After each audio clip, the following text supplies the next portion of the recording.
Assalamualaikum warahmatullahi wabarakatuh. Perkenalkan, saya Fitra Ramadan Tibagu dan teman saya Safira Adam. Kami dari kelompok 5 akan mempresentasikan materi kami, yaitu perencanaan komunikasi. Yang pertama itu konsep dasar perencanaan. Yang poin pertama itu pengertian perencanaan. Perencanaan seperti dikatakan oleh Santoso S. Hamidjojo 2001 adalah kegiatan atau hasil pemikiran tentang suatu yang akan dicapai setelah mempertimbangkan sumber dan kendala. Dapat disimpulkan bahwa perencanaan adalah identifikasi dari berbagai sumber kekuatan yang akan dijadikan acuan untuk mencapai keinginan yang akan dikehendaki. Inti perencanaan adalah aplikasi dari teori.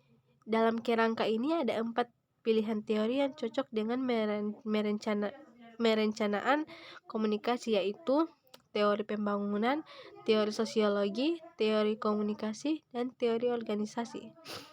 Poin kedua yaitu dasar-dasar perencanaan. Menurut T. Hani Handoko menjelaskan 4 dasar tahapan perencanaan, yaitu yang pertama A. Menetapkan tujuan atau serangkaian tujuan. Yang kedua, merumuskan keadaan saat ini. Yang ketiga, mendefinisikan segala kemudahan dan hambatan. Dan yang terakhir, mengembangkan rencana atau serangkaian kegiatan untuk mencapai tujuan. Poin berikutnya adalah model perencanaan. Udin dan Abin merumuskan tahap proses perencanaan yang lebih logis dan sederhana untuk dipahami, yaitu sebagai berikut.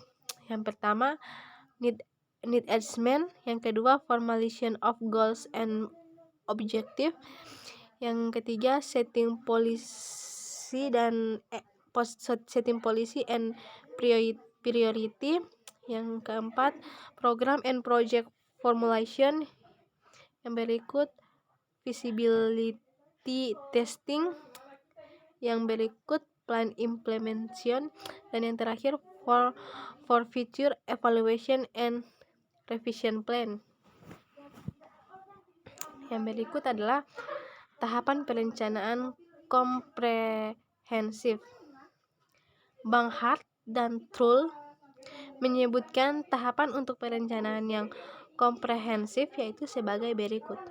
Yang pertama, prolog, yaitu pendahuluan atau langkah persiapan untuk memulai kegiatan perencanaan. Yang kedua, identifikasi masalah, mencakup menentukan ruang lingkup permasalahan perencanaan, mengkaji hal-hal yang telah direncanakan, membandingkan hal-hal yang telah dicapai dan seharusnya dicapai, sumber daya yang tersedia dan batasannya, serta mengembangkan bagian-bagian perencanaan dan prioritas perencanaan. Yang berikut adalah mengkaji permasalahan perencanaan, mencakup mengkaji permasalahan atau subpermasalahan, pengumpulan data, tabulasi data, serta proyeksi. Yang poin berikut adalah mengembangkan rencana, mencakup identifikasi kecenderungan yang ada, merumuskan tujuan umum dan khusus, serta menyusun rencana. Yang berikut adalah menilai rencana yang telah disusun, mencakup simulasi rencana, evaluasi rencana, dan memilih rencana. Poin berikut lagi yaitu menguraikan rencana yang mencakup merumuskan masalah, menyusun hasil rumusan dalam bentuk final plan draft atau rencana akhir. Yang berikut adalah melaksanakan rencana, mencakup persiapan rencana operasional persetujuan dan mengesahkan rencana serta mengatur unit-unit organisasi. Yang terakhir adalah umpan balik.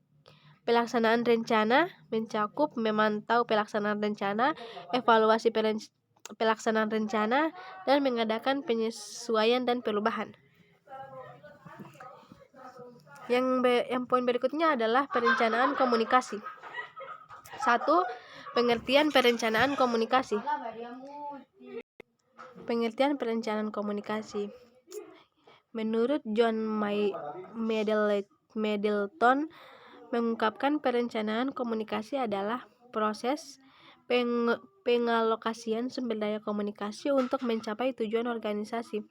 Sumber daya tersebut tidak hanya mencakup media massa atau media massa dan komunikasi antar pribadi, tetapi juga setiap aktivitas yang dirancang untuk merubah perilaku dan menciptakan keterampilan tertentu di antara individu dan kelompok dalam lingkup tugas yang dibebankan oleh organisasi. Yang kedua, tujuan perencanaan komunikasi. Tujuan perencanaan komunikasi adalah untuk membantu pencapaian tujuan masyarakat.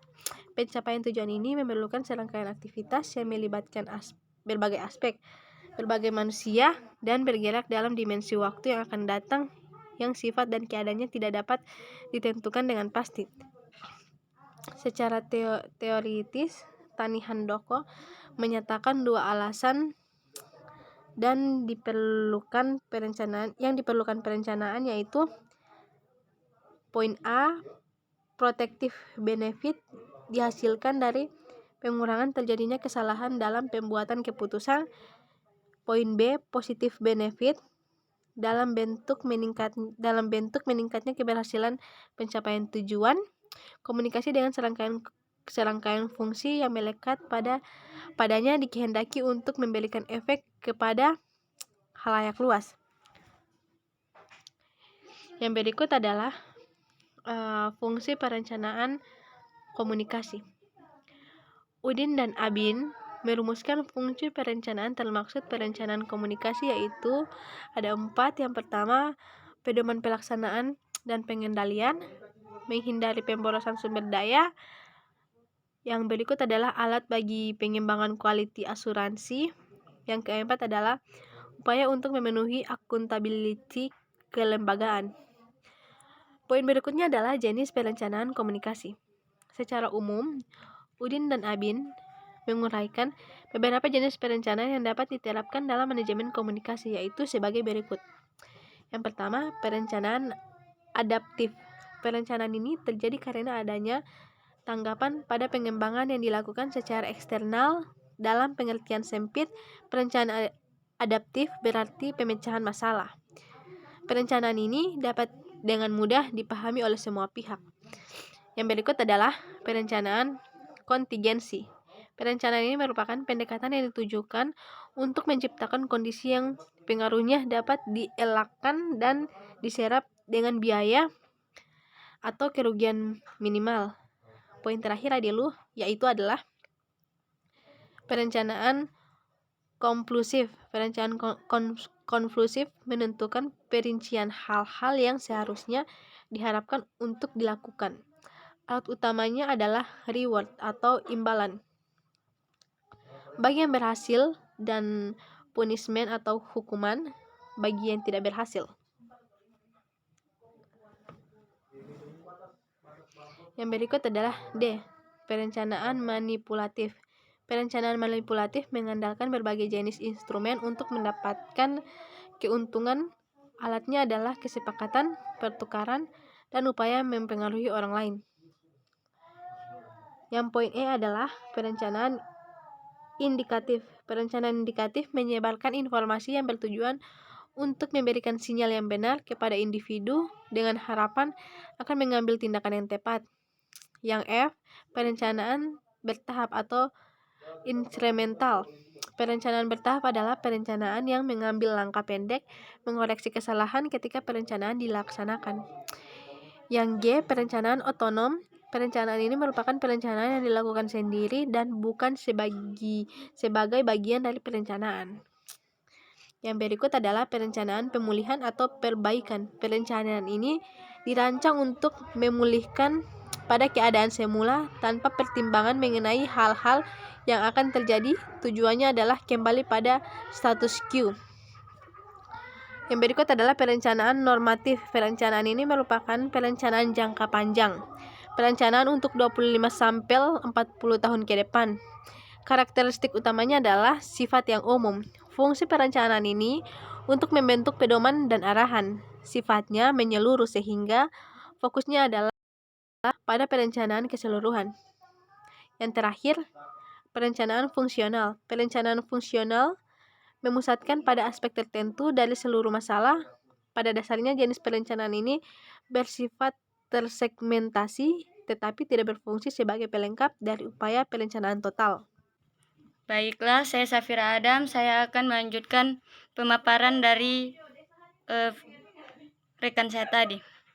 Yang kelima itu ada prinsip penyusunan perencanaan komunikasi.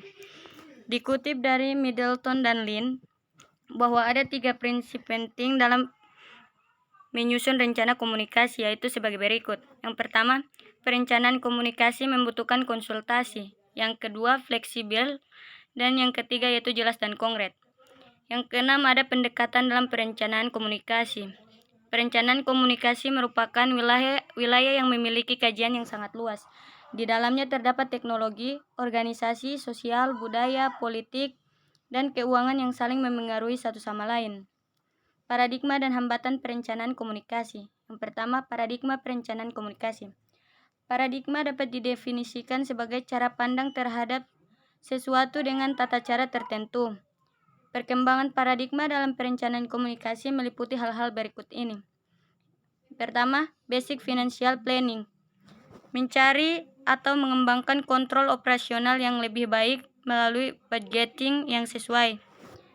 Yang kedua, forecast based planning, atau mencari atau mengembangkan model perencanaan yang lebih baik bagi pertumbuhan dengan cara mencoba memprediksi setelah 1 tahun ke depan.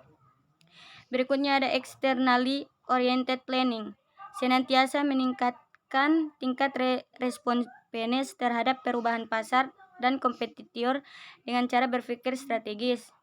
Yang terakhir ada strategis manajemen, mengembangkan model pengelolaan terhadap resource yang ada untuk mendapat keuntungan yang kompetitif sekaligus membuka peluang untuk masa selanjutnya. Yang kedua ada hambatan penyusunan perencanaan komunikasi. Tani Handoko mengelompokkan 2 hambatan yang terjadi dalam proses perencanaan, yaitu hambatan internal dan hambatan eksternal. Hambatan internal adalah hambatan dari dalam perencanaan berkaitan dengan persoalan kemampuan membuat rencana yang baik serta penyiapan infrastruktur sebagai basis penyangga pelaksanaan suatu rencana. Hambatan eksternal, hambatan ini berasal dari luar organisasi. Berikutnya ada langkah-langkah perencanaan komunikasi. Yang pertama, menganalisis masalah. Permasalahan merupakan awal dari perencanaan. Hal ini dikarenakan perencanaan komunikasi yang akan dibuat adalah upaya untuk menjawab permasalahan yang dirumuskan. Sebelum merumuskan masalah, harus dideskripsikan latar belakang masalah yang berisi alasan permasalahan itu dan menarik bagi perencana, serta cara perencana dibuat untuk memecah masalah. Dalam melakukan analisis masalah, perhatian diarahkan pada faktor-faktor yang menyebabkan perbedaan antara perilaku. Yang kedua, menganalisis halayak. Salah satu studi halayak yang sering dilakukan adalah profil halayak atau audience profile. Riset ini sangat penting untuk memberitahukan karakteristik halayak. Seorang komunikator harus mampu membuat pesan yang sesuai dengan karakteristik halayaknya sehingga pesan tersebut dapat efektif diterima oleh halayaknya. Yang ketiga itu ada merumuskan tujuan komunikasi. Agar tujuan komunikasi menjadi lebih efektif, perencanaan harus mencerminkan tujuan komunikasi yang didukungnya. Kesalahan merumuskan tujuan akan menimbulkan kesulitan baru. Berikutnya ada pemilihan media dan saluran komunikasi. Untuk berlangsungnya komunikasi diperlukan saluran yang memungkinkan penyampaiannya pesan kepada halayak yang dituju. Salah satu saluran tersebut adalah media massa, yaitu saran teknis yang memungkinkan terlaksanakannya proses komunikasi massa. Langkah-langkah memilih media atau saluran antara lain mendaftar semua media yang ada, mengevaluasi setiap media, dalam arti pendekatan komunikasi yang digunakan, menentukan ketersediaan media, menentukan cost efektif media, menggunakan kombinasi beberapa media. Berikutnya ada merencanakan produksi media. Untuk suatu program komunikasi tidak hanya satu medium yang dipilih, tetapi bergantung pada sasaran program komunikasi yang direncanakan. Berikutnya ada merencanakan manajemen komunikasi. Perencanaan manajemen dapat berupa perancangan struktur manajerial. Mekanisme yang perlu disiapkan adalah alur dana berjalan, koordinasi di lapangan, dan sebagainya. Strategi komunikasi merupakan panduan dari perencanaan komunikasi dan manajemen komunikasi untuk mencapai suatu tujuan.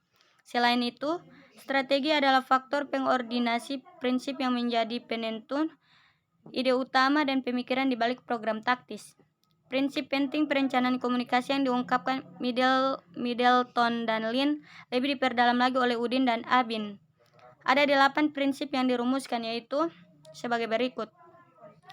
Yang pertama significance, yang kedua feasibility, yang ketiga relevan, yang keempat definitions, yang kelima adaptability, yang keenam time, yang ketujuh monitoring, serta yang kedelapan yaitu subject matter. Berikutnya ada pengembangan pesan. Pengembangan pesan dilakukan menurut sejumlah prinsip, antara lain kesederhanaan dan keterarahan, kemudahan untuk dimengerti, ketetapan penyasaran, dan penggunaan nada pesan yang memikat. Semua itu bertujuan agar pesan yang merupakan inti dari semua kegiatan komunikasi dapat disampaikan secara efektif dan mencapai sasaran yang dimaksudkan. Yang berikutnya ada merencanakan monitoring dan evaluasi komunikasi.